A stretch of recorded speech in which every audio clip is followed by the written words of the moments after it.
പൈതൃക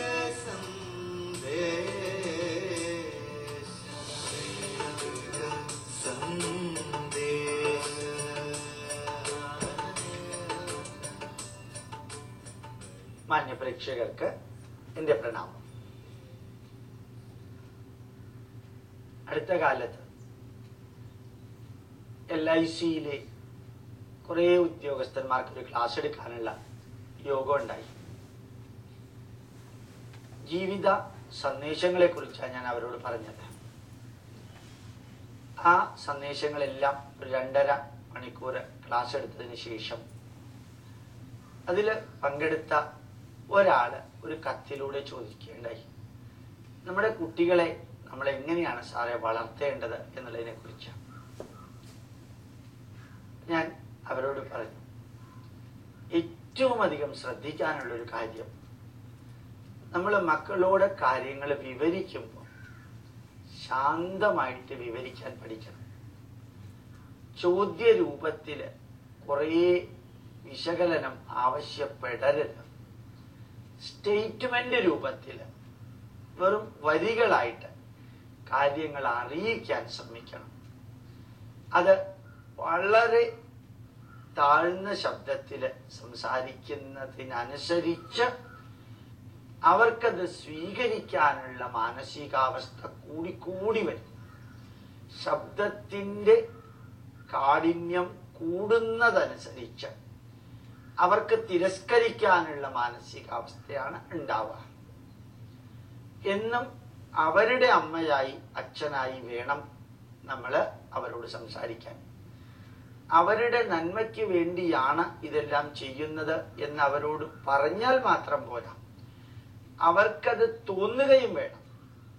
മാത്രമല്ല, അമ്മയിൽ നിന്ന് കേൾക്കാനും അച്ഛനിൽ നിന്ന് കേൾക്കാനും മാതാപിതാക്കളെ കേൾപ്പിക്കാനുമുള്ള സ്വാതന്ത്ര്യമുണ്ട് എന്ന ബോധവും അവർക്ക് ഉണ്ടാവണം. അതുകൊണ്ട് ഞാൻ എപ്പോഴും പറയാൻ ആഗ്രഹിക്കുന്നത് തന്നെ ആവർത്തിക്കുന്നു, നീ എന്താടി വൈകി വന്നത് എന്ന് ചോദിക്കുന്നതിന് പകരം മോളെന്താ ഇത്ര വൈകിയത്, ഈ എല്ലാ ദിവസവും ഇനി വൈകുവോ എന്ന് ചോദിച്ചു വിചാരിക്കാം. നീ എന്താടി പഠിക്കാത്തത്, മോൾക്ക് എന്താ പഠിക്കാൻ ബുദ്ധിമുട്ട് തോന്നുന്നത്, നമ്മയ്ക്ക് അറിഞ്ഞാൽ കൊള്ളാം എന്ന് പറഞ്ഞു വിചാരിക്കാം. നീ എന്തിനാണ് ഈ TV-യുടെ മുമ്പിൽ ഇരിക്കുന്നത്, മോൾ കുറേ നേരമായല്ലോ TV-യുടെ മുമ്പിൽ നിൽക്കുന്നു, നാളെ പരീക്ഷയല്ലേ എന്ന് ചോദിച്ചു വിചാരിക്കാം.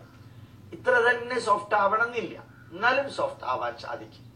അപ്പൊ സ്റ്റേറ്റ്മെന്റ് മുമ്പിലേക്ക് പോയാൽ, വരികൾ ആണ് മുമ്പിലേക്ക് പോകുന്നതെങ്കിൽ, കാഠിന്യമില്ലാത്ത മാധുര്യമുള്ള ഭാഷയിലാണ് പോകുന്നതെങ്കിൽ പ്രതികരണത്തിന്റെ തീക്ഷ്ണത കുറയും.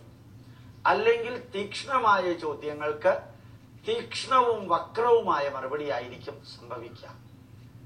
എന്നും എൻ്റെ കേരളത്തിലെ കുടുംബാംഗങ്ങളോട്, ഇത് കേൾക്കുന്നവരോട് പറയുന്നു, ശാന്തമായിട്ട് കോൺവെർസേഷൻ നടത്താൻ സാധിക്കണം മക്കളുടെ അടുത്ത്. അവർക്ക് കുറേ സ്വാതന്ത്ര്യമുണ്ട് എന്ന് നമ്മൾ ഓർമ്മിക്കാനും മടിക്കരുത്. നമ്മളും അവരുടെ ലെവലിലൂടെ വളർന്നവരാണ്. ആ സമയത്ത് നമ്മൾ മാതാപിതാക്കളിൽ നിന്ന് എന്തെല്ലാമാണോ കേൾക്കാൻ ആഗ്രഹിച്ചത്, അതിനേക്കാൾ കൂടുതൽ സൗകര്യത്തിൽ ജീവിക്കുന്ന നമ്മുടെ മക്കള് കുറെ കൂടി കാര്യമായിട്ട് കേൾക്കാൻ ആഗ്രഹിക്കുന്നുണ്ടെന്ന് നമ്മൾ മറക്കരുത്. അവരുടെ മനസ്സ് എന്താണെന്ന് അറിയാനുള്ള ഒരു മനസ്സ് നമുക്ക് ഉണ്ടാവണം. അവരുടെ കഴിവുകേടും അറിയാനുള്ള ഒരു മനസ്സ് നമുക്ക് ഉണ്ടാവണം. അവരെ കഴിവുകേടിൽ നിന്ന് കഴിവിലേക്ക് ഉയർത്താനാണ് നമ്മൾ കാര്യങ്ങൾ ചെയ്യുന്നത് എന്നൊരു ബോധം അവർക്കുണ്ടാവണം, നമുക്കും ഉണ്ടാവണം. അതുകൊണ്ട്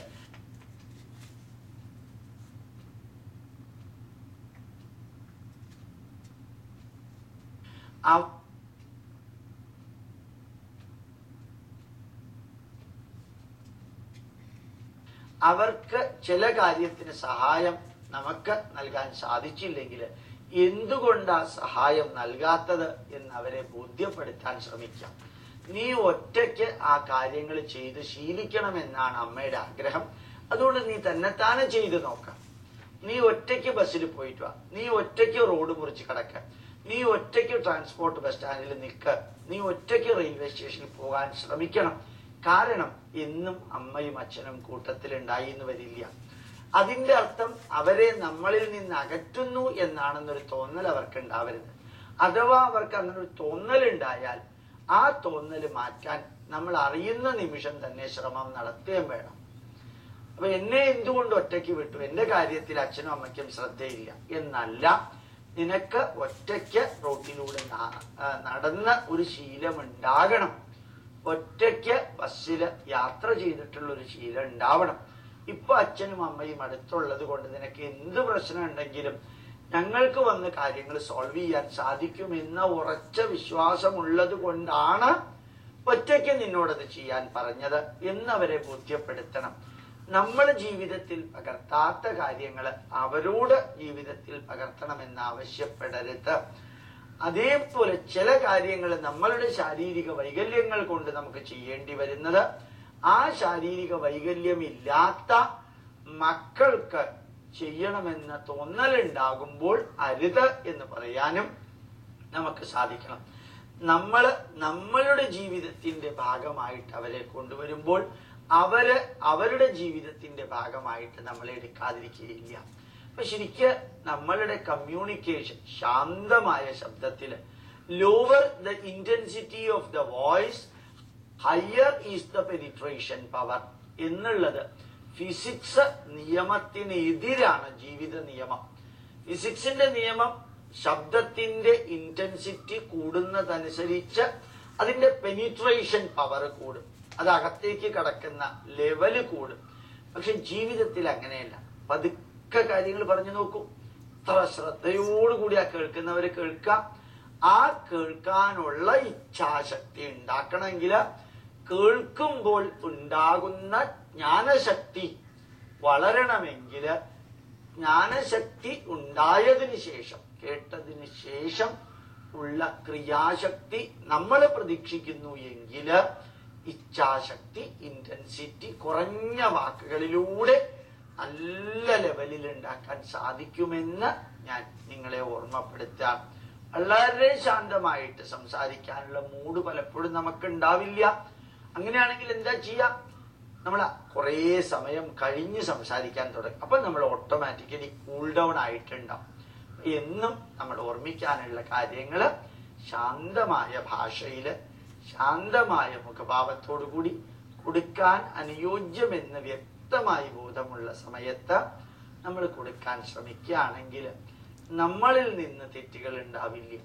നമ്മൾ ഉപയോഗിക്കുന്ന വാക്കുകളും ഉപയോഗിക്കുന്ന രീതിയും തെറ്റിയാൽ അവരതേ രീതിയിൽ പ്രതികരിച്ചാൽ അവരെ കുറ്റം പറയാൻ സാധിക്കില്ല. അത് എന്നും നമ്മളുടെ മനസ്സിലുണ്ടാവട്ടെ എന്ന് പ്രാർത്ഥിച്ചുകൊണ്ട് എന്റെ വാക്കുകൾ അവസാനിപ്പിക്കുന്നു. നിങ്ങൾക്ക് എന്റെ പ്രണാമം.